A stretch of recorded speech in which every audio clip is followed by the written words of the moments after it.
बिस्मिल्लाहिर्रहमानिर्रहीम, अस्सलाम वालेकुम, गुड मॉर्निंग। सिटी 10 में मैं हूं आपकी मेज़बान सीमल हाशमी। इस दुआ के साथ आज का दिन आपका अच्छे तरीके से गुजरे। और मौसम की सूरत हाल देखते हैं जी। आज सूरज जो है वो आग बरसाता रहेगा और आज भी मौसम गर्म रहने का इम्कान है। सुबह 6 बजे के करीब दर्जा हरारत 32 डिग्री सेंटीग्रेड रिकॉर्ड किया गया, 9 बजे 37 और 12 बजे 43 डिग्री सेंटीग्रेड।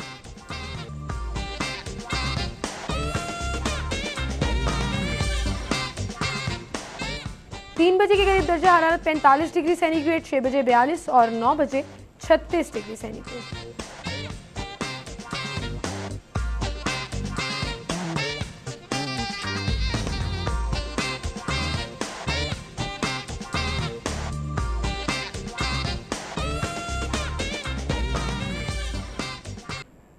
जी, मौसम तो आज गर्म रहेगा और मैक्सिमम दर्जा हरारत आज 45 डिग्री सेंटीग्रेड बताया जा रहा है।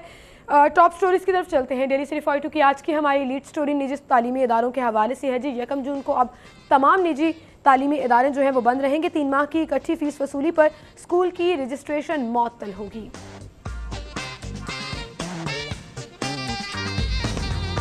दूसरी टॉप स्टोरी, 9 तालीमी इदारों ने 4.25 अरब बगैर इजाजत खर्च कर दिए।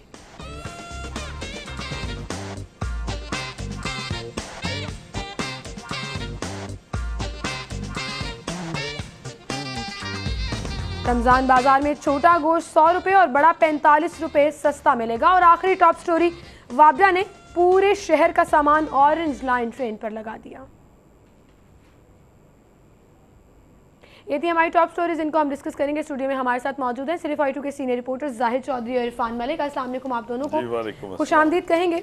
हमारी आज की लीड स्टोरी निजी तालीमी इदारों के हवाले से है। तमाम स्कूलों को 1 जून को पाबंद किया गया है कि वो बंद कर दें और 3 माह की इकट्ठी फीस जो है वो वसूल नहीं की जाएगी। बिल्कुल सिमल, ये जो अच्छा इकदाम है कि जो पेरेंट्स के ऊपर एक बोझ ना बने। इससे पहले जो प्रैक्टिस होती थी वो यही होती थी कि स्कूलों की फीसें ले ली जाती थी 3-3 माह की इकट्ठी, और जिसकी वजह से जो पेरेंट्स के ऊपर जो था वो काफ़ी बोझ पड़ जाता था। ये तालीमी इदारों जो 1 जून को बंद हो रहे हैं, इस पर काफ़ी अच्छा ये प्लान है अगर इसके ऊपर अमल किया जाए, क्योंकि शहर के कई ऐसे बेशतर स्कूल हैं जो कि हुकूमत की किसी भी रेट को मानने को तैयार नहीं होते। छुट्टियों से लेके फ़ीसों का स्ट्रक्चर, सिक्योरिटी का स्ट्रक्चर, ये सब चीज़ें या तो उनको फोकस नहीं किया जाता या वो लोग इन चीज़ों को मानने को तैयार नहीं होते। मैं आपको एक छोटी सी एग्जांपल देता हूँ कि लाहौर के अंदर अगर कुछ 6000 तालीमी इदारे हैं, जो स्कूल्स हैं, तमाम के तमाम जो हायर एजुकेशन के साथ जो इनके साथ हुकूमत के साथ इनके रजिस्टर्ड इदारे हैं, लेकिन उसके बावजूद कई स्कूल आपको ऐसे नज़र आएंगे जो जब छुट्टियां 1 जून को ऐलान कर दिया गया तो छुट्टियां नहीं होंगी, उनके पेपर चल रहे होंगे। उसके साथ साथ फिर उनका एक टैक्टिक भी तो होता है ना, समर कैंप के नाम पर यूनिफॉर्म को बैन कर देते हैं और आप कलर्ड में बच्चे जो हैं वो स्कूल बिल्कुल वो इसी तरह जो है वो इसके ऊपर पूरा अमल दरामद करने के लिए हुकूमत को एक पूरा स्ट्रक्चर बनाना चाहिए जो कि इनकी मॉनिटरिंग करे। इदारे जाके वहाँ पे चेक करें कि आया स्कूल बंद हो रहे हैं, आया स्कूल की फ़ीसें जो हैं वो 1 माह की ली जा रही है या जो 3 माह की इकट्ठी ली जा रही है, और उसके साथ साथ जो दीगर उनके जो उनका सेटअप है उसको चेक किया जाए। लेकिन अनफॉर्चुनेटली ये सारी चीज़ें कह तो दी जाती हैं, लेकिन इसके ऊपर कोई अमल दरामद इस तरह नहीं हो पा रहा। देखें, ये जो इरफान साहब बात कर रहे हैं ना कि बड़ा अच्छा इकदाम है, ये सुपरफिशियल किस्म के इकदाम होते हैं। ये एक हैंड आउट या नोटिफिकेशन एक हर साल ही जारी करता है एजुकेशन डिपार्टमेंट और डिस्ट्रिक्ट गवर्नमेंट। जो करने का काम है वो पिछले साल भी नहीं किया, वो अब भी नहीं किया, ना आइंदा किसी ने करना है।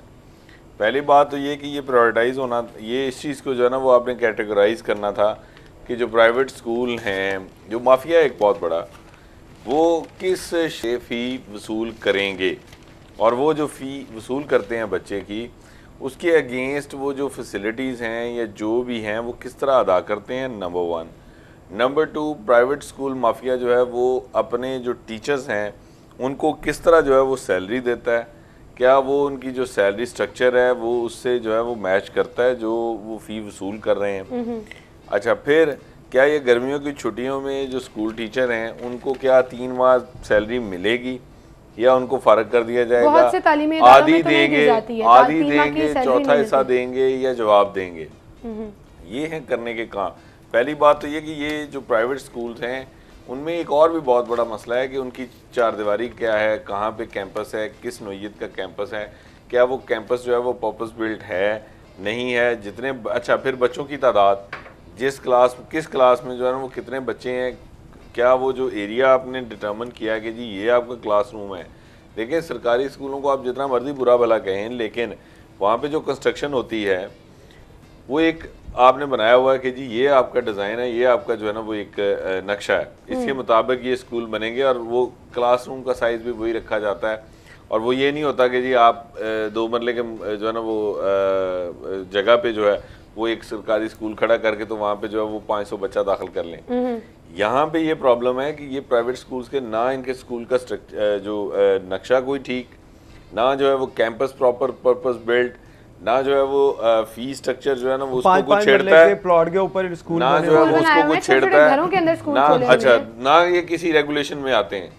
और ये मैं आपको दावे से बताता हूँ कि इस लाहौर शहर में ये ईडीओ साहबान, ये मौजूदा ईडीओ तो शायद बेचारे वैसे भी मेरा ख्याल शायद आरजी नहीं, वो पहले वाले चले गए, तो ये तो वो आरजी तौर पर जो है वो आरजी तौर पर इनके पास है।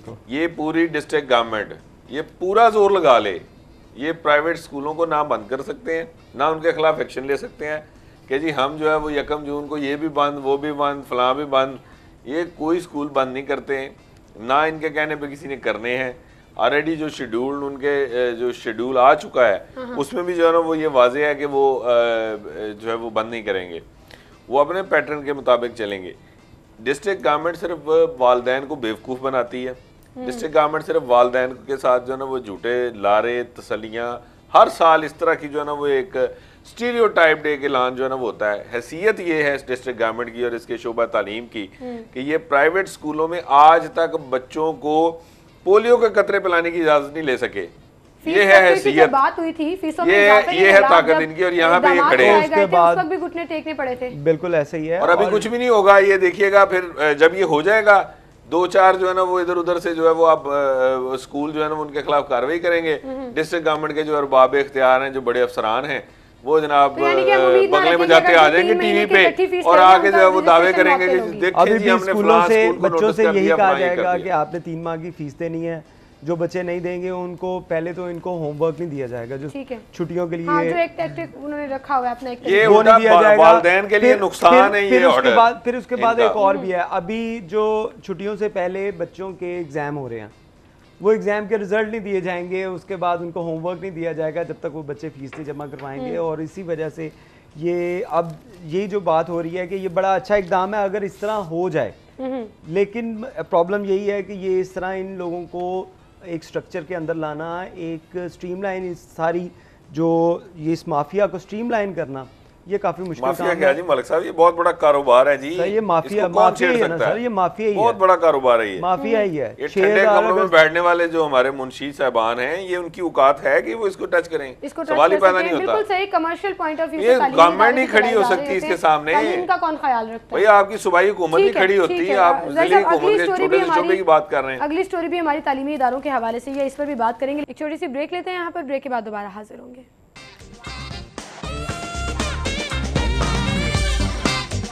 गुफ्तगू का सिलसिला हम आगे बढ़ाएंगे। अगली हमारी खबर, 9 तालीमी इदारों ने 4.25 अरब रुपए बगैर इजाज़त खर्च कर दिए। अच्छा, ये भी एक तरीक़ेकार देखने में आ रहा है जाहिद साहब के तालीमी इदारे जो हैं वो ना किसी से पूछते हैं ना समझते हैं, जहाँ ज़रूरी नहीं है या जहाँ ज़रूरी है अपनी मर्ज़ी के मालिक बने हुए हैं। नहीं, मेरा ख्याल है ऐसा नहीं है। अच्छा। ये बिल्कुल कानून और कायदे की अगर आप बात करें तो उसमें तो डेफिनेटली जो ऑडिटर जनरल की ये रिपोर्ट है और ऑडिटर जनरल के जो क़वायद ज़वाबित हैं जिनके तहत वो ऑडिट करते हैं इन इदारों का, उन ऑडिट कवानीन में तो शायद इसकी गुंजाइश ना हो, उसके लिए तो बहुत सारी निटी-ग्रिटीज़ होंगी। लेकिन अदरवाइज़ आप ये भी तो देखें कि ये जिन अदारों की बात हो रही है कि ये जनाब पैसे इन्होंने बगैर इजाज़त खर्च कर दिए, ये सारे के सारे जो है वो ऑटोनमस इंस्टीट्यूशंस हैं।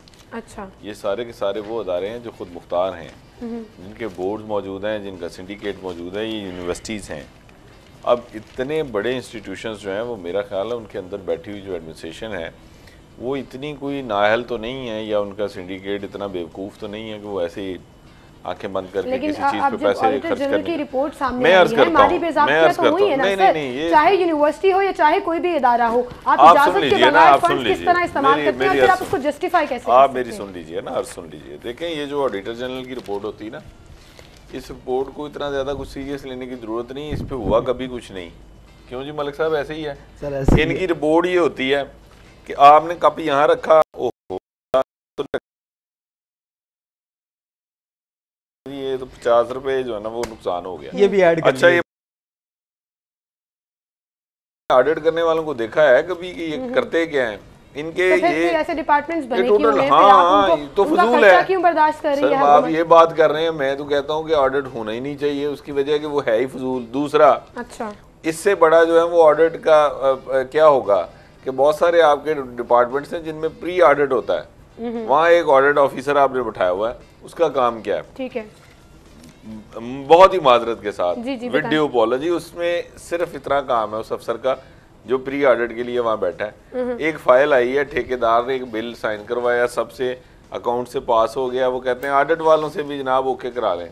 वो जाता है, वो 0.5%, 1% जितना भी उसका तय है वो उतने पैसे उसके सामने रखता है, वो वहाँ से ऑडिट वाले भी ठप्पी लगा देते हैं। ये तो औकात है आपके ऑडिट की और ये हैसियत है। ये जो जिस तरह का ये ऑडिट करते हैं ना, इसमें यही होता है कि जी अच्छा ये नहीं, वीसी ने जो है वो तो बढ़ती वीसी जाएंगी ने क्या? नहीं, आप लोग ट्रस्ट करना शुरू कर देंगे इदारों सुनिए में? ना, ऑडिटर जनरल की वजह से कौन सी माली ये इस पे- बेज़ाब्तियां रुक जाएंगी? ये पूरे का पूरा सिस्टम रिवैम्प होने वाला है, क्योंकि ऑडिटर जनरल की अगर आप रिपोर्ट देखें ना, उसमें ये लगता है कि सारा बजट ही खा गए हैं।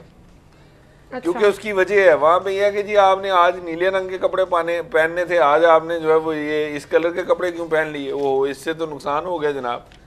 ये इसको कैलकुलेट करें जी, ये 500 लेकिन रुपए हम का यहाँ नुकसान हो गया, 5 लाख का नुकसान अरबों हो रुपए गया। की बात कर रहे हैं। इरफान, आप क्या पॉइंट ऑफ व्यू दोगे इस पे? अरबों रुपए की बात हो रही है, माली बेज़ाब्तियों का इंकशाफ हुआ है। नहीं, ये और फिर बेज़ाब्तियां रिपोर्ट नहीं भी है, आई ये नहीं, तो ये जो फिर बेज़ाब्ती आप इसको ये किस तरह गलत लफ्ज़ है justify कि करेंगे? आप क्या बेज़ाब्ती है। यूनिवर्सिटी से जाके इट पूछेंगे उन्होंने इट फंड्स कहाँ खर्च किए? ये मिसअप्रोप्रिएशन नहीं है, ये है जो है ना वो इसमें ये इसको आप कहेंगे बेकायदगी, कि वो जो कायदा था उसको आपने फॉलो नहीं किया। जो ये SOPs पैसा थे वो मेजरमेंट में इस्तेमाल नहीं किया, नहीं किए गए, वो कोई उसको- खा नहीं गया खुदा ना खास्ता, लेकिन ना बेज़ाब्ती खाते की हैं, तो कोई आई ना ना, को खाने बेज़ाब्ती- देता है यहाँ पे। ठीक है, खाने वाले जो है खाने वहां वाले तक बहुत ऑडिट खाते पहुंचता ही हैं। नहीं है। नहीं, खाने वाले हैं, वहां तक ऑडिट की औकात ही नहीं है कि वहां तक ऑडिट का कोई अफसर पहुंच जाए। वहां पे तो देखें, बड़ी सिंपल सी बात है, वहां पे तो ऑडिट होता ही नहीं है। वहां पे तो आज तक ऑडिट वालों को बेचारों को कागज मिला ही कोई नहीं उन प्रोजेक्ट्स का, उन मंसूबों का, उन जगहों पे। वो तो जो सेफ हेवन्स है ना आपकी, जहाँ पे पैसा जाता ज़रूर है लेकिन वहाँ पे किस तरह खर्च हुआ, कहाँ खर्च हुआ, किसने किया, वहाँ पे सर ऑडिट तो इरफान, इसी तरह का होता आप है। क्या बोलोगे इस पर, क्या अपने कहोगे? वो जो है डिपार्टमेंट की अहमियत या उसको जो है ना वो अपनी नौकरी को कायम रखने के लिए ये इसी तरह के ऊट पटांग होते हैं। और यही वजह है, ये सारे के सारे जितने ऑडिट एतराज़ात हैं, आपको पता है फाइनली कहाँ जाने हैं? ये पहले ये डिपार्टमेंट में सेटल होंगे, फिर उसके बाद जो है वो देखा जाएगा इनको कि जी क्या, जब ये बिल्कुल एंड पे चले जाएंगे तो फिर ये पब्लिक अकाउंट्स कमेटी जो प्रोविंशियल असेंबली की है उसमें पेश होंगे। अच्छा, वहाँ पे जो पब्लिक अकाउंट्स कमेटी है वो बुलाएगी उन मुतलका अफसरान को और उन लोगों को, और उनको बुला के कहा जाएगा कि ये जी आपके ऑडिट एतराज़ात हैं। वो फिर वहाँ पे जो है उसको वेरीफाई करेंगे, वो बताएंगे कि जी ये हालात थे, ये जो है वो सूरत हाल थी और इसमें ये कुछ हुआ। मसलन एक मिसाल आपको छोटी सी कोट कर देता हूँ। हेल्थ डिपार्टमेंट में एक खुदा ना खास्ता कोई कैलेमिटी हो गई, कोई इस तरह का हादसा हो गया, कोई दहशतगर्दी का वाक़या हो गया, अब हॉस्पिटल में मेडिसिन नहीं है, all of a sudden bulk में लाखों रुपए की दवाई उठा ली गई मार्केट से। एमएस ने वो दवाई उठाई, कंज्यूम कर दी, पेशेंट्स ने जो है वो खा ली, उसके बाद उनकी टेक केयर की गई, वहाँ पे उनको खाना दिया गया, जख्मियों के लवाकिन को भी इंटरटेन किया गया। अब इस पे लग गया 40-50 लाख रुपया, करोड़ रुपया लग गया। ठीक है, जब ऑडिट वाले आएंगे ना तो वो क्या करेंगे, हैं जी आपने पेपरा रूल्स के बगैर ही दवाई ले ली, ओ माय ये गॉड, गैर कानूनी ये हो तो गया। ना जी ना, ये तो खा गए आप 50 लाख ये गया। ठीक है, अच्छा आपने मरीज को रोटी भी खिलाई थी, ये तो अब खिला ही नहीं सकते। ये इस नहीं, ऑडिट जनरल की रिपोर्ट में मुझे ये एक बता तो इस दें तरह कि के जब तक लतीफ़े इन्होंने ये रिपोर्ट्स तैयार कर रहे हैं आज तक कभी किसी के ऊपर एक्शन हुआ? नहीं इस पे होता है, मैं बताता हूँ। ये सर, वो ऑडिटर जनरल की रिपोर्ट ये होती है, ये इस रिपोर्ट की जो अमली तौर पे जो है ना वो आपको वो आएगी ना, इस रिपोर्ट के बाद में रद्दी जो है वो बड़ी कारआमद है जी। इस पे समोसे बिकते हैं, इस पे ये अब मैं यानी कि आप ये कहना चाह रहे हैं ये अभी रमजान आ रहा है ना, रमजान में जो है वो ये ऑडिटर जनरल की रिपोर्ट पे समोसे भी प्रेशराइज करने के लिए किया जाता है, काम है कि आपका ऑडिट होगा, आप माली बेज़ाब्ते होंगे, उसको सेटल डाउन करें, किस तरह करेंगे, ये चीजें भी इसमें शामिल होती हैं। और ये प्रेशराइज तो बाद में अगर इजलास में आप उसको वेरीफाई कर दो तो फिर वो जस्टिफाइड, उसके बाद वो जस्टिफाई, वो क्लियर है। और आज तक कभी ऑडिटर जनरल की रिपोर्ट के ऊपर किसके ऊपर एक्शन नहीं हुआ। ठीक है, वो सिर्फ समोसे बेचे जाते हैं उस रिपोर्ट पे। अगली खबर की तरफ चलते हैं ज़ाहिर साहब। अगली खबर समोसों से आपने याद कराया कि रमज़ान आ रहा है और रमज़ान में समोसे पकौड़े बहुत ज़्यादा खाए जाते हैं और फिर समोसे पकौड़े घर में बनाए जाते हैं। और घर में बनाने के लिए आपको पता है सब्जियां चाहिए होती हैं, डिफरेंट चीज़ें चाहिए होती हैं। रमज़ान बाज़ार अब लग रहा है जी, जिसमें छोटा गोश्त यानी कि मटन जो है वो 100 और बड़ा जो है वो 45 रुपये सस्ता मिलेगा। यानी कि सब्सिडी दी जा रही है, चाहे वो गोश्त के हवाले से हो, सब्जियों के हवाले से हो। मॉडल रमज़ान बाज़ारों की बात की जाती है, तो क्या इस दफ़ा कुछ बेहतर इंतजाम हमने तो इस दफ़ा ये भी खबर सुनी है कि रमज़ान बाज़ार जो है वो एयर कंडीशनड होंगे। वो तो तजवीज़ दी गई थी, मतलब इस तरह की बातें ये सिर्फ तजवीज़ों की तौर पे ऊपर होती हैं। रमज़ान बाज़ार में जो इंतहाई जो लो क्वालिटी की चीज़ें होती हैं वो रमज़ान बाज़ारों में पड़ी होती हैं। कोई वहाँ पे उसको चेक करने वाला नहीं होता। अमला जो होता है उनकी अपनी वहाँ से चीजें लगी होती हैं। का एक्सपीरियंस कंपैरेटिवली बहुत बेहतर किया था कि आपने लो क्वालिटी और हाई क्वालिटी दोनों चीजें एक साथ। रमज़ान बाज़ार तो एक तरफ, आप संडे बाज़ार जो हर संडे को लगता है वहाँ पे जाके देखें, वहाँ पे जो अमला बैठा हुआ है उन लोगों की अपनी सब्जियां वहाँ से लगी होती हैं, अपना गोश्त वहाँ से लगा होता है। उन्होंने क्या चेक करना है, वहाँ पे रेट लिस्ट के मुताबिक कोई भी मुझे आज तक बता दे जो वहाँ पे रेट लिस्ट लगी होती है, किसी को भी उस रेट लिस्ट के हिसाब से वहाँ पे जो सौदा सल्फ मिल रहा हो। ये बातें ये की जा रही हैं कि छोटा गोश्त 100 रुपये और 45 रुपये वो बड़ा गोश्त जो है सस्ता मिलेगा। ये इसी तरह की बातें ही होंगी और उसके बाद जब वो लोग अमला मिला होता है उसके बाद ये सारी चीज़ें उसी रेट पे मिलती हैं जो आम दुकान। अच्छा ज़ाहिर साहब, आप क्या कहेंगे, लास्ट ईयर का एक्सपीरियंस कंपैरेटिवली बेहतर नहीं था? डीसीओ साहब खुद जो है वो बहुत जगहों पर नजर आए, छापे मारते हुए नजर आए। यही तो चीज़ है, जहाँ पे आप जाएंगे वहाँ पे चीज़ उसको एक्यूरेट होगी। डीसीओ का नजर आना या डीसीओ का जो है ना वो तस्वीरों में और अखबारात में और टीवी पे दिखाई देना, इसका कतई ये मतलब नहीं है कि आपको बहुत कोई जो है ना वो आला किस्म का काम कर रहे हैं और आपने जो है वो रोज़ादारों के लिए बड़ी सहूलतें और आसानियां पैदा कर दी हैं। ये फोटो सेशन के लिए ये लोग भी जाते हैं, फोटो सेशन करवाया उसके बाद वहां से निकल होते। हाँ, ये है कि ये रमज़ान बाज़ार में जिस तरह ये छोटा गोश्त की कीमत उन्होंने कहा 100 रुपये कम होगी, बड़ा गोश्त जो है वो 45 रुपये कम होगा, ये ठीक कह रहे हैं इरफान के। अब इसकी क्वालिटी एक तो देखनी पड़ेगी, दूसरा मेरा इस पे एक क्वेश्चन है कि अगर आप रमज़ान बाज़ार में ये कीमत जो है वो 100 रुपए करवा सकते हैं और 45 रुपए कम करवा सकते हैं, तो बाकी जगहों पे तो why not in the open market? एक मिनट रमजान के लिए स्पेशल पैकेज होता है जिसके तहत जो है वो सब्सिडी दी जाती है और हुकूमत को ब्रेक करती है। और एक छोटी सी ब्रेक ले लेते हैं, ब्रेक के बाद दोबारा हाजिर होंगे। वेलकम बैक नाज़रीन, गुफ्तगू का सिलसिला हम आगे बढ़ाएंगे। जी, रमज़ान बाज़ार की हम बात कर रहे थे, ज़ाहिर साहब आप कुछ कहना चाह रहे थे? जी, मैं ये अर्ज़ करना चाह रहा था कि देखें रमज़ान बाज़ार में छोटा गोश्त 100 रुपये, 45 रुपये, बड़ा गोश्त जो है वो आप सस्ता कर रहे हैं, अच्छी बात है जी अगर ये हो जाए तो, लेकिन इसकी क्वालिटी भी अगर इंश्योर हो। सेकेंडली, क्या ये रमज़ान बाज़ार जो है वो सिर्फ ये मेरे ख्याल में तो ये एक सिर्फ माजरत के साथ ना दिखावे के लिए आप करते हैं शायद, क्योंकि होना तो ये चाहिए कि रमज़ान का पूरा महीना आप पूरे शहर की मार्केट में जो है वो ये क्यों नहीं इसको इंश्योर करते कि ये गोश्त जो है वो सस्ता हो जाए, हर चीज़ जो है वो सस्ती हो जाए आम रूटीन से। उसका भी तो मैकेनिज्म होना चाहिए ना। अभी तक उसकी वजह जो इलीगल स्लॉटर हाउसेस हैं वो नहीं बंद हो सके। सबसे बड़ी अगर आप गोश्त की बात करें तो गवर्नमेंट जो है वो तो पूरे शहर की गवर्नमेंट है ना, ठीक है, उसका काम सिर्फ हर टाउन में एक सड़क के ऊपर एक खास सब्सिडी भी तो होती है। नहीं, अब आप देखें ना ये ड्रामाटाइज किस तरह किया हुआ है इस चीज को।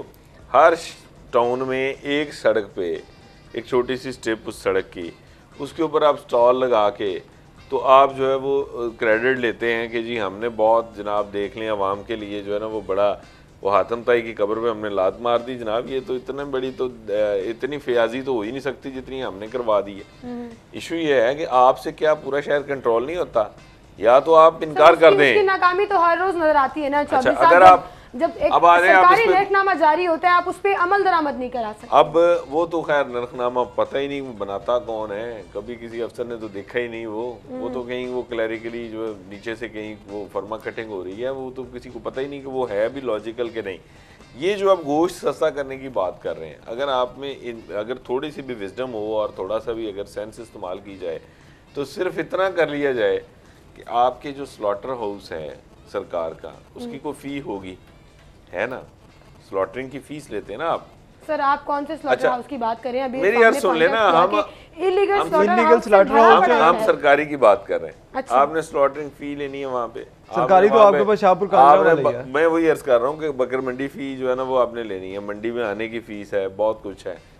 अगर ये डिस्ट्रिक्ट गवर्नमेंट जो है ना वो जेन्युइनली को काम करना चाहे ना, तो अगर इसमें कोई थोड़ी बहुत अकल नाम की चीज़ भी हो इनके पास, तो ये कुछ ना करें, सिर्फ और सिर्फ वहाँ पे अपनी फ़ी की जो है ना वो थोड़ा सब्सिडाइज करें फॉर द मंथ, कि जी ये होली मंथ है, हमने ये देखें ये यहाँ पे ये रिड्यूस कर दिया, हम इतना इसको रिड्यूस कर रहे हैं, आप इसका इम्पैक्ट अपने जो है वो प्राइस में डाल। तो मिडिल मैन कहाँ जाएगा? सुन लेना, आप इतना नहीं आप इतना इसको ऊपर डाल दें और अक्रॉस द बोर्ड पूरे शहर में हमें आज से यकम रमजान से ये प्राइस जो है ना वो होती है, पूरी दुनिया करती है, वो कोई साइंस तो है नहीं इसमें।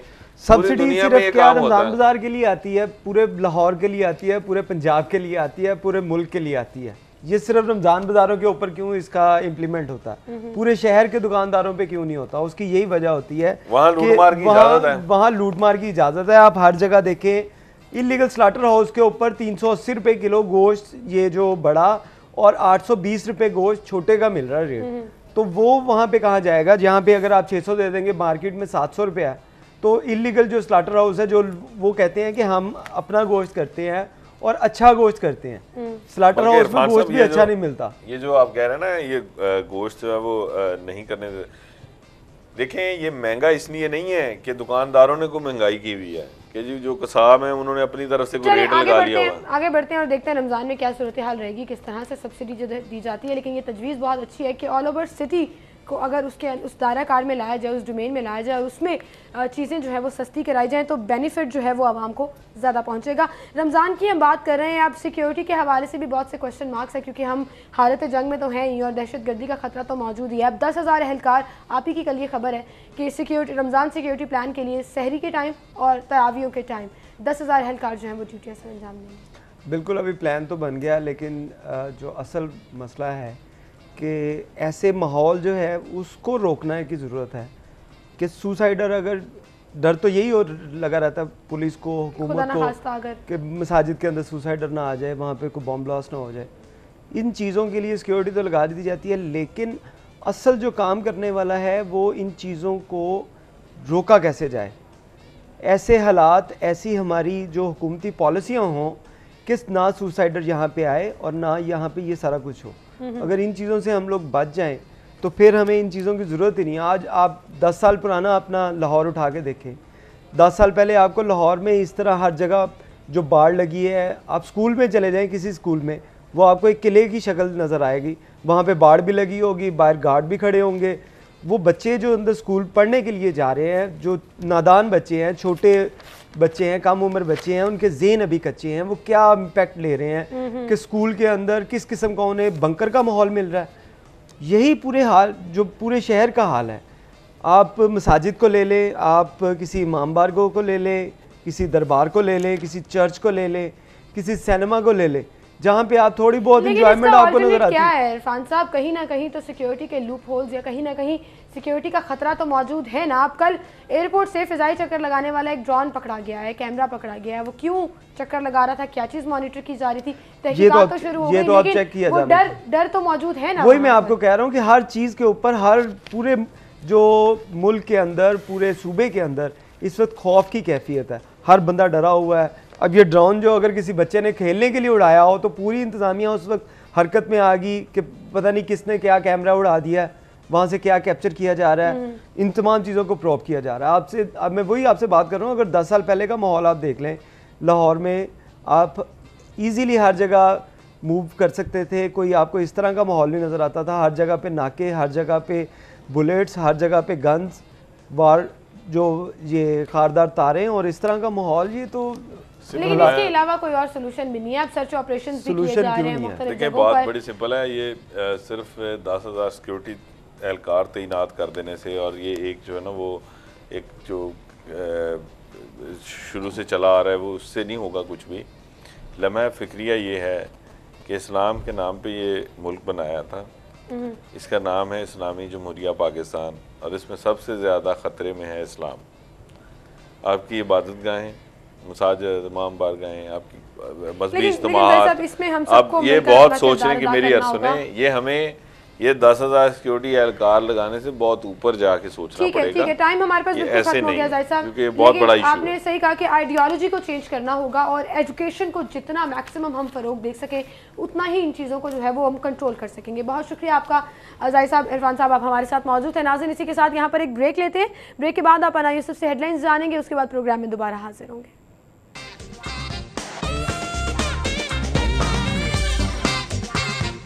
वेलकम बैक नाज़रीन, और अब सेगमेंट्स की तरफ चलेंगे और सेगमेंट्स पे सबसे पहले मैं आपको सेल्स और प्रमोशंस बताऊंगी बचत बाजार में।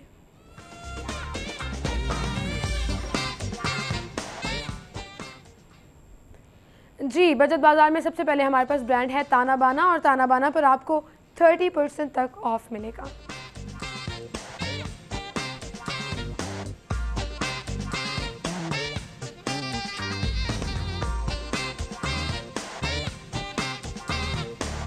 नेक्स्ट ब्रांड है हमारे पास आउटफिटर्स, और आउटफिटर्स पर आपको फ्लैट 50% तक ऑफ मिलेगा।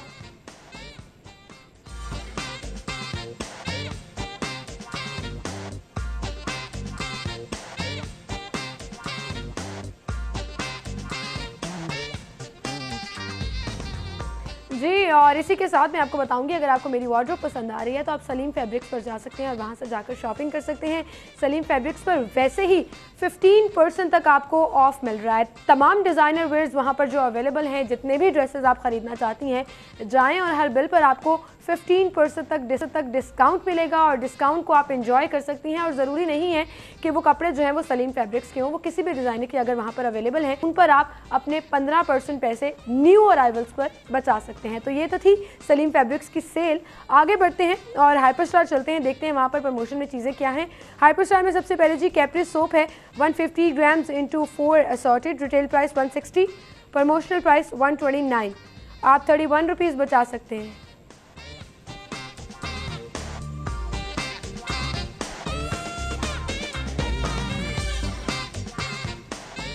और पेंटीन शैम्पू है 400 ml assorted, retail price 350, promotional price 295, 55 rupees आप बचा सकते हैं।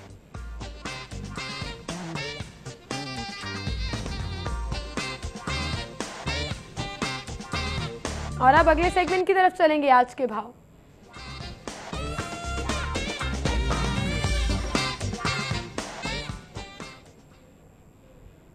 शहजाद खान अब्दाली की तरफ चलेंगे, मक्का कॉलोनी में मौजूद हैं। शहजाद, बताएगा सब्जियां और फल किस कीमत पर मिल रहे हैं? आजिया शहर के ओपन मार्केट में ज़्यादातर सब्जियों की कीमतों में कमी देखी जा रही है, जबकि चंद सब्जियों की कीमतों में इजाफा रिकॉर्ड किया गया है। आज जो ज़िला इंतज़ामिया की जानब से सरकारी नरखनामा जारी किया गया है, इसके मुताबिक आज जो सब्जियों की कीमतें हैं वो कुछ इस तरह से हैं। इनमें जो आलू है वो उसकी ज़्यादा से ज़्यादा कीमत 21 रुपये, जबकि दर्जा दोम के जो आलू हैं उनकी कीमत 16 रुपये फ़ी किलोग्राम मुतय्यन की गई है। इसके अलावा प्याज 21 रुपये, टमाटर 14, लहसुन देसी 116 रुपये।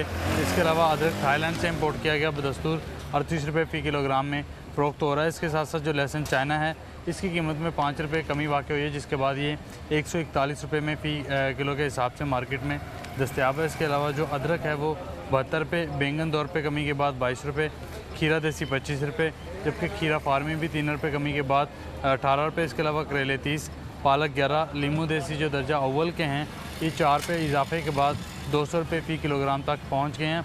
इसके अलावा जो लीमू दर्जा दोम के हैं वो 136 रुपये फ़ी किलोग्राम के हिसाब से दस्तयाब हैं। इसके साथ साथ जो मेथी है वो 25 रुपये, माड़ू 20 रुपये, जो फलियाँ हैं उसकी कीमत में 4 रुपये इजाफा रिकॉर्ड किया गया है, जिसके बाद ये 55 रुपये फ़ी किलो के हिसाब से जो है मार्केट में दस्तयाब हैं। इसके अलावा दीगर सब्जियों की कीमतों की अगर बात की जाए तो उनमें बंद गोभी 11, फूल गोभी 2 रुपये कमी के बाद 42 रुपये, घिया कद्दू 17, सब्ज़ मिर्च 38, इसके अलावा शिमला मिर्च 18, अरबी 53, घिया तोरी 53, भिंडी 53, और इसके अलावा जो मटर हैं वो भी 85 रुपये फ़ी किलोग्राम में दस्तयाब हैं। मूली की कीमत ज़िला इंतज़ामिया की जानब से 7 रुपये फ़ी किलोग्राम जो है वो मुतय्यन की गई है। इसके अलावा टिंडिया फार्मी 12, गाजर चाइना 11, गाजर देसी भी 11 रुपये फ़ी किलोग्राम के हिसाब से दस्तयाब है। साग आज मार्केट में मौजूद नहीं है। इसके अलावा देसी जो टिंडे हैं उनकी कीमत में भी 4 रुपये कमी देखने में आ रही है, जिसके बाद वो 31 रुपये फ़ी किलोग्राम के हिसाब से मार्केट में दस्तयाब हैं। इसके अलावा हलवा कद्दू 7 रुपये और चिकन की कीमत में आपको बताता चलूँ कि आज भी 4 पे इजाफा देखने में आ रहा है, जिसके बाद वो 242 रुपये फ़ी किलोग्राम के हिसाब से दस्तयाब है। सार्फिन ने चिकन की बढ़ती हुई कीमतों पर तशवीश का इज़हार किया। सार्फिन का ये कहना है कि आगे माह रमज़ान मुबारक आ रहा है और जो ज़िले इंतज़ामिया है उसको चाहिए कि शहर में चिकन की सप्लाई को बेहतर बनाएं ताकि जो चिकन की कीमतें हैं वो कंट्रोल में रह सकें। जी शुक्रिया शहजाद खान अब्दाली आपका। ज़ैनत शॉप पर नाज़न अगर अब आप जा रहे हैं तो वहाँ से बीफ जो है वो आपको मिलेगा 490 kgs और मटन जो है वो आपको मिलेगा 840 kgs।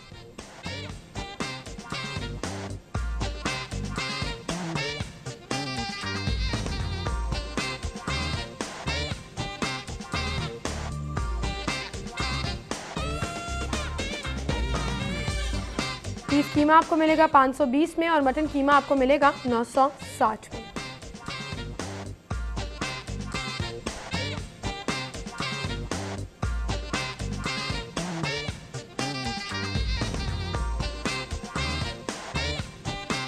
गवर्नमेंट रेट के मुताबिक जिंदा मुर्गी आपको मिलेगी 167 रुपये।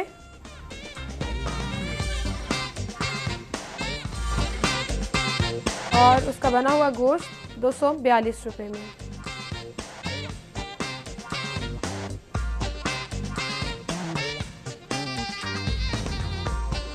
परचून से अंडे आपको मिलेंगे 67 रुपये दर्जन, थोक से 65 रुपये और गोरमे से 66 रुपये।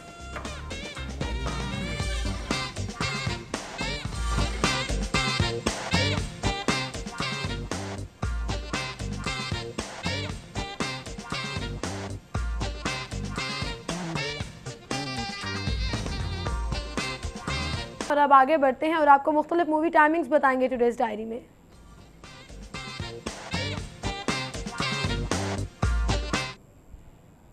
जी माह मीर लगी हुई है 12:30 बजे और 3:30 बजे वोक टावर सुपर सिनेमा 3 में और 5:45 बजे और 9:15 बजे सुपर सिनेमा 3 वोक टावर में।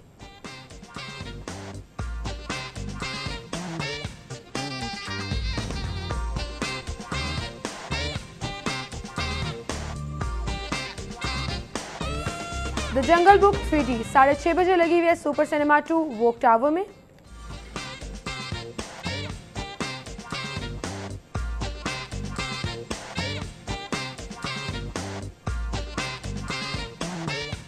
Captain America Civil War 3D 11:15 बजे सुपर सिनेमा 2 वोक टावर में, 1 बजे वोक टावर सुपर सिनेमा 3 में।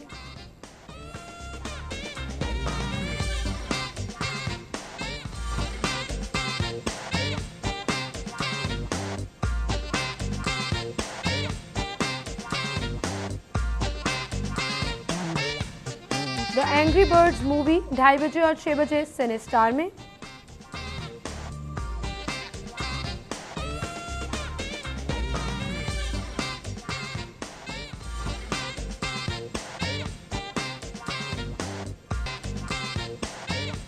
द 1920 लंदन 11:30 बजे वोक टावर सुपर सिनेमा 3 में।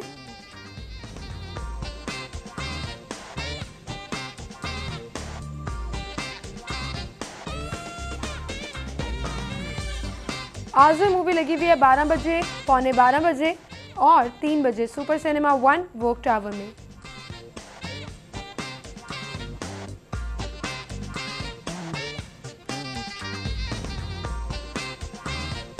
और अब गैर मुल्की करेंसी रेट्स आपको बताएंगे माल के हाल में।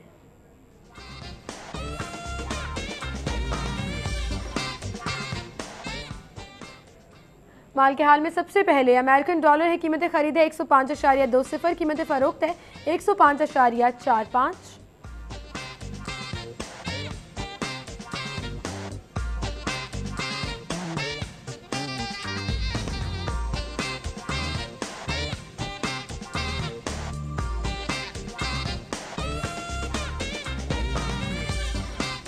पाउंड स्टर्लिंग कीमत खरीद है 152, कीमत फरोख्त है 152.70।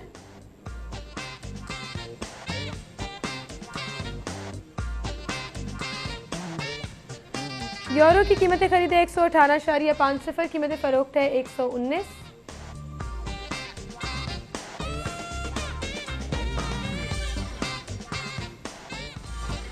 सऊदी रियाल कीमत खरीद है 27.85, कीमत फरोख्त है 28।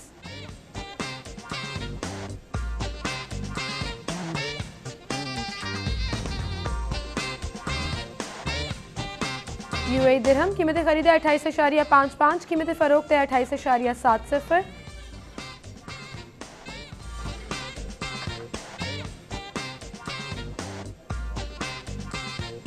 कुवैती दिनार कीमत खरीद 345, कीमत फरोख्त 347.50।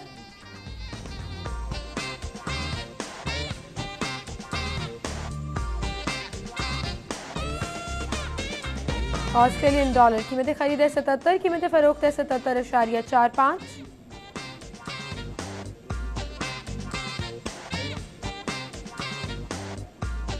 जैपनीज यन कीमत खरीद 0.94, कीमत फरोख्त है 0.97।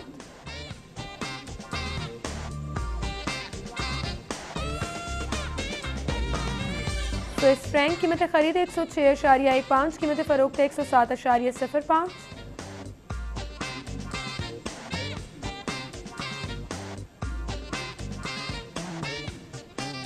कनेडियन डॉलर सबसे आखिर में कीमत खरीद 81.75, कीमत फरोख्त है 82.30।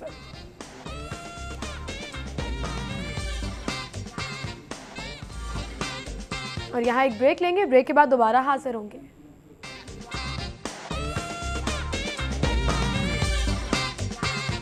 जी वेलकम बैक। और अब सेगमेंट शामिल करेंगे मेरा शहर लाहौर।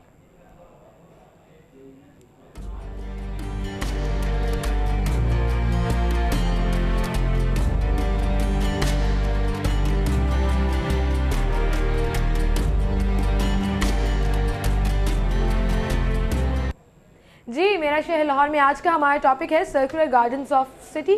लाहौर के जितने भी सर्कुलर गार्डन्स हैं और उसके अंदर जो दरख्त लगाए गए थे, कॉन्सेप्ट ये क्या है, पहले तो ये मैं समझूंगी। हमारे साथ स्टूडियो में मौजूद है आमिर रजा खान। अस्सलाम वालेकुम आमिर भाई। वालेकुम अस्सलाम। शुक्र है आज हमने खाने पीने की चीज़ों से निकल कर कुछ टॉपिक जो है वो एक सेलेक्ट किया। हाँ नहीं, ज़बरदस्त टॉपिक है और टाइम इसके लिए बेशुमार कम होगा।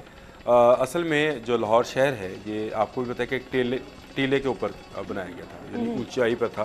तो उसके बाबरी में बाबर भी लिखता है कि इसके टीले पर खड़े होकर आपको कश्मीर की पहाड़ियाँ नज़र आती। शायद उसको उसने किस तरह से विजुअलाइज किया होगा लाहौर को।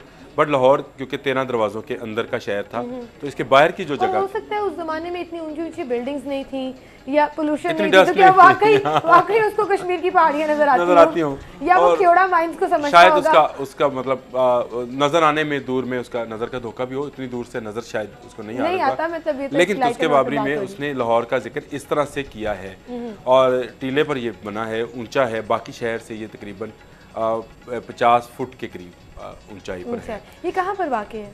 अंदरूनी शहर की बात कर रहा हूँ मैं, उन 13 दरवाज़ों की बात कर रहा हूँ जो कि असल में लाहौर है। उसके बाहर जितना है ये मज़ाफ़ाती इलाका है और इसी शहर को, इसी को बेहतर बनाने के लिए जो इसके हुक्मरान थे, उन्होंने ये सोचा कि शहर के साथ साथ बाग जो है बनाया जाए। उसके पीछे तो खेत थे, जिसको अभी हम ग्वाल मंडी कहते हैं, संत नगर कहते हैं, बलालगंज कहते हैं, ये सब खेत थे। अच्छा। दूसरी तरफ चले जाए तो शादबाग का इलाका है या मिस्री शाह का इलाका है, तो ये भी सब खेत थे। तो इसको खूबसूरत बनाने के लिए उन्होंने सर्कुलर गार्डन बनाया। इसके लिए एक नहर निकाली गई जो कि शालामार बाग की जो मेन नहर थी उसमें से होती हुई यहाँ सर्कुलर गार्डन तक आती थी, इस शहर के इर्द गिर्द घूमती थी। अच्छा। और इसके बाग को सैराब करती थी। तो यहाँ पर लोगों तजावजात खा गई। हमने जो तजावजात का अफरेत है उसको ये नहर खिला दी, उसको ये बाग खिला दिए, इसके दरख्त खिला दिए, हमने उसको वहाँ चहचहाने वाले परिंदे खिला दिए, वहाँ उगने वाले फल खिला दिए।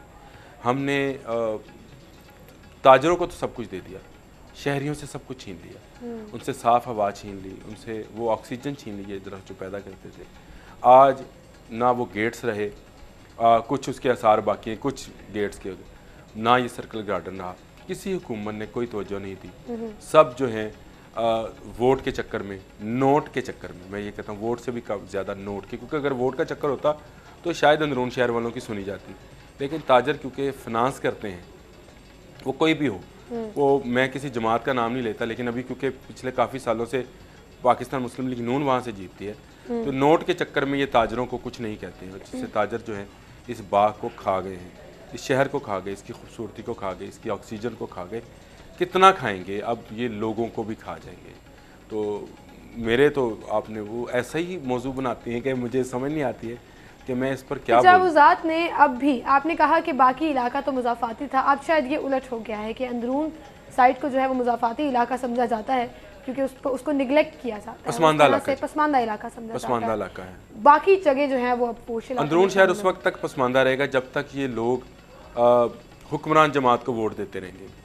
मुझे ये समझ में नहीं आता है कि पाकिस्तान मुस्लिम लीग नून इसको अपना कहती है कि जी हमारी सीट है NA 120 है या उसकी जो सूबाई असम्बली की हैं, ये 119 है, सॉरी 120 तो वज़ीर-ए-आज़म साहब की है कॉन्स्टिट्यूंसी, उसको अपना कहती हैं। लेकिन यहाँ पर आपको आज भी सेवरीज का सिस्टम नज़र नहीं आएगा।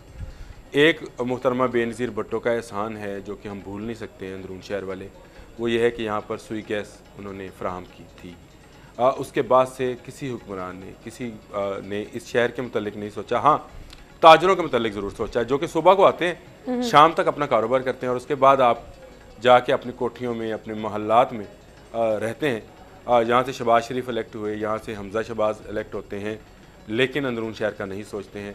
अब अंदरून शहर वालों को सोचना चाहिए कि इनको इलेक्ट ना करें, शायद कि उनकी सुनी जाए, शायद अपोजिशन का बंदा होए तो ये वोट लेने के लिए, दोबारा इस शहर को डेवलप करने के लिए, इसके बागात को आबाद करने के लिए, इसके दरख्तों को परिंदों के लिए उगाने में कुछ इंटरेस्ट लें। नहीं तो पूरा शहर खूबसूरत बनाया जा रहा है, अंडर पासिस को डेकोरेट किया जा रहा है, जलानी पार्क खूबसूरत हो रहा है, बाग़ जना पे काम किया जा रहा है, शालामार गार्डन, अंदरून शहर की तरफ किसी की कोई तवज्जो नहीं है। ये हमारा दुख है।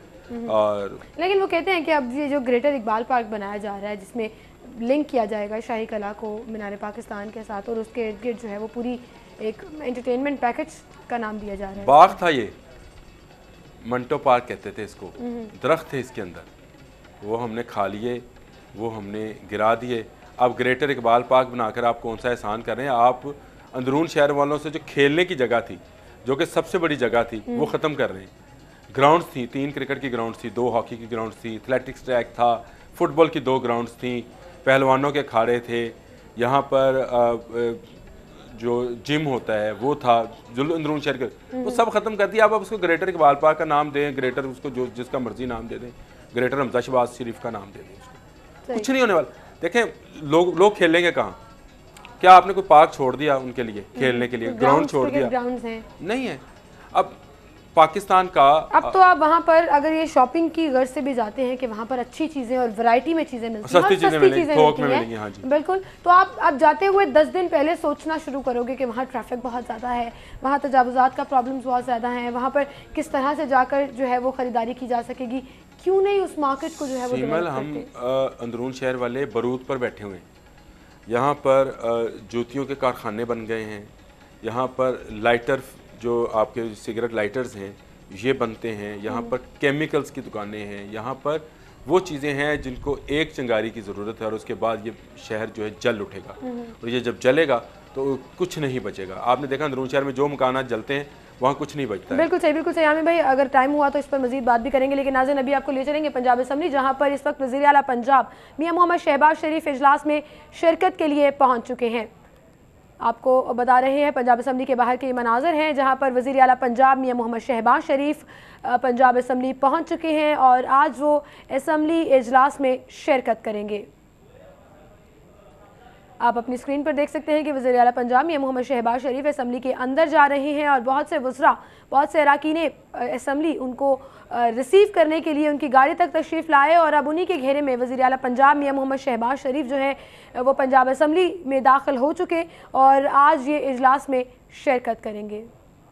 जी, एक तरफ तो नेशनल असम्बली का इजलास भी जारी है, दूसरी तरफ प्रोविंशियल असम्बली के इजलास में वज़ीर आला पंजाब भी तशरीफ़ लाए हैं, तो हंगामा काफ़ी ज़्यादा खड़ा हो गया। अच्छा है, शुक्र है कि वज़ीर आला पंजाब को ख्याल आया कि पंजाब असम्बली भी कोई जगह है, चले कभी कभार देखने के लिए आ जाया करें, आ तो जाया करें। चले, हम जो बात कर रहे थे अंदरून, मैं ये कह रहा था कि जब वहाँ पे मकानात को जब आग लगती है या गोदाम्स को आग लगती है तो आपको बुझाया ही नहीं जाता है। हम लोग कवरेज करते हैं जब यहाँ पर, तो वो इतना कंजेस्टेड इलाका इसकी बुनियादी वजह क्या है कि अंग्रेज़ ने इस अंदरूनी शहर को बचाने के लिए पानी वाला तालाब बनाया, हाइड्रेंट्स बनाए ताकि आग लगने की सूरत में बचाई जाए। उसकी सोच देखें और हमारे हुक्मरानों की सोच देखें, इन्होंने जो जितने हाइड्रेंट्स थे वो सब बंद कर दिए। अभी अंदरून शहर में कोई हाइड्रेंट्स नहीं है।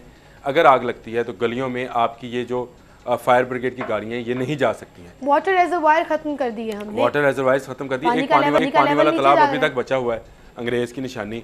और कुछ जगहों पर मुझे याद है कि हमारे वहाँ पे एक चौक झंडा है, वहाँ पे एक हाइड्रेंट मौजूद है, लेकिन वो ऑपरेटिव नहीं है, वो ख़त्म हो गए हैं।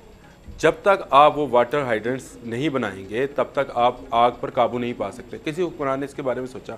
सही। एक एक मरले के मकान पर 5-5, 6-6 मंजिला मकानात बना दिए गए, नीचे गोदाम बना दिए गए, 3-3 बेसमेंट्स खोद दिए बॉदर गए। नहीं करता, नक्शा तो पूछना ही गवारा नहीं किया जाता। अंदरून शहर में इसलिए कि वो वही लोग हैं जो कि मुस्लिम लीग नून को सपोर्ट करते हैं और वही इसको लेकिन तबाह करने अल्टरनेटिव के क्या है? चलिए मुस्लिम लीग नून की हुकूमत नहीं तो फिर किसकी? क्या आपको लगता है तहरीक मैं ये इंसाफ कहता तवज्जो देगी हूँ, मैं इस तरफ? कहता हूँ कि जो भी आए इस पर तवज्जो दे, लेकिन जो काम ना करे उसको तो पनिशमेंट मिलनी चाहिए। जमहूरियत किसका नाम है? जमहूरियत इसी का नाम है कि जो काम ना करे उसको वोट ना दिया जाए। तो अंदरून शहर वालों से तुम्हारी यही रिक्वेस्ट है कि इस हुक्मरान जमात को वोट ना दें। ये पिछले कई दहाइयों से यहाँ से सीट जीत रहे हैं, लेकिन अंदरून शहर के लिए कुछ नहीं सोचते हैं। अंदरून शहर के लोगों के साथ बैठना पसंद नहीं करते। इनके ऑफिस अंदर बाहर हैं, इनके घर अंदरून शहर से बाहर हैं, चाहे वो MP है, चाहे MNA है, चाहे कोई है। से भी रिक्वेस्ट करना चाहूंगी कि ये जो मसला है शहर का, जहां अंदरून शहर को निगलेक्ट किया जाता है, उस पर तवज्जो जरूर दे। बहुत शुक्रिया आमिर भाई, आप हमारे साथ मौजूद थे। इसी के साथ नाज़रीन आपसे इजाजत चाहूंगी, इंशाल्लाह कल सेम टाइम पर फिर से मुलाकात होगी। हमारे साथ रहेगा, देखते रहिए सिर्फ 42।